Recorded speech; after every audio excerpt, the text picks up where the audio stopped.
Welcome. Thank you for joining another video from Bridge to Better Behavior.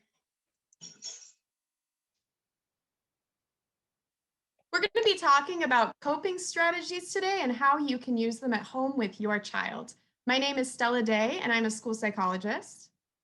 And my name is Ms. Tucker, and I am the school social worker. We are both from Mark Twain Elementary School. So let's jump right in. What are coping strategies? Coping strategies are tools or strategies that an individual can use to manage their thoughts, feelings, and actions in moments of distress.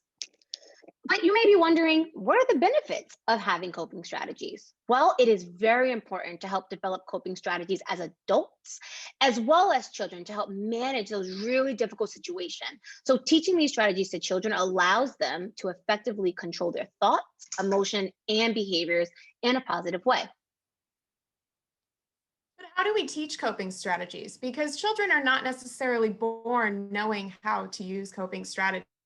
So the first step is going to be choosing a strategy that you want to teach your child. So oftentimes it can be beneficial to sit down with your child with a few options and decide together what you think is a good option.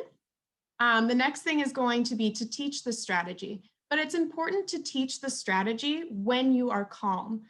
Because when you're in a moment of stress, that's not a good time to learn something. It's better to practice these skills during times of calm. And then after you've practiced them, you're going to start implementing them. So when the child is upset, after they're comfortable with the strategy, this is when you can prompt them, don't forget to use your coping strategy.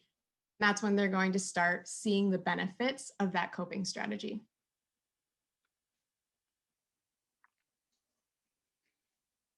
Here are a couple examples of really basic coping strategies. These can be really good ones to start with. It could be anything from going for a walk, thinking of a happy memory, stretching. Many of these are easier to teach. That's why they're good starting ones. You're going to see the payoffs and the effectiveness faster than other more difficult strategies. So these are just a couple examples to pull from. Yeah. And remember, when you're reminding your child to utilize those coping strategies, you're introducing them one at a time so that you do not overwhelm your child.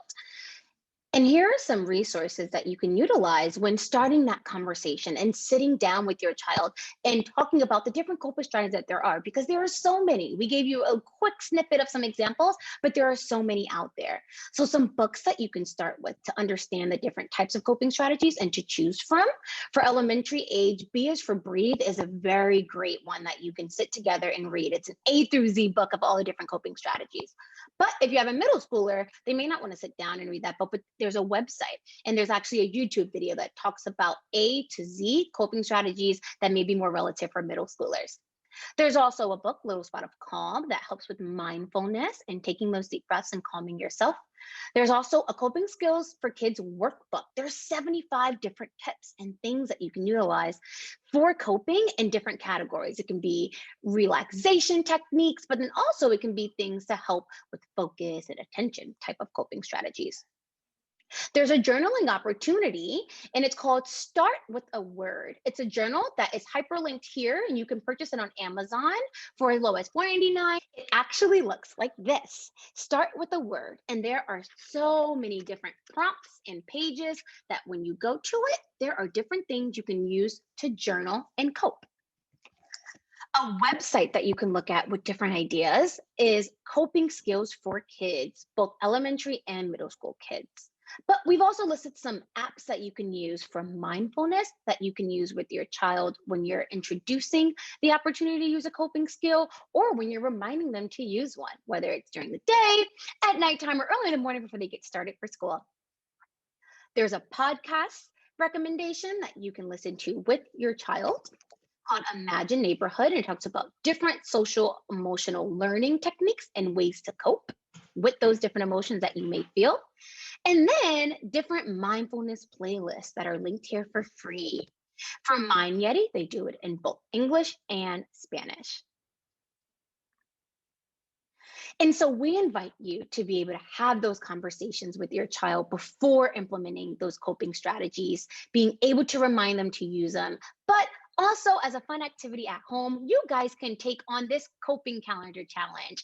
You can pick any day, you don't have to go in order. But if you like, for the month of March, go ahead and start with day 1, go through day 30, and these are different ways that you can practice coping. There are different types of coping based upon the color, and it can be based on physical things that you do, interpersonal, social, by talking, calling, writing to others, or even emotional things that can help you cope, such as journaling and writing things down that maybe you're grateful for.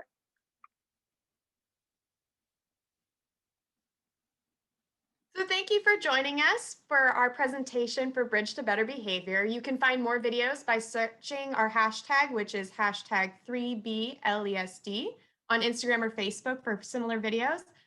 If you have any questions about coping strategies, please feel free to reach out to myself or Ms. Tucker.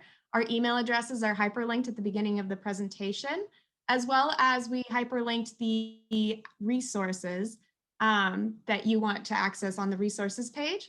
So like I said, you can reach out to us with any questions or your site-specific school social worker or school psychologist.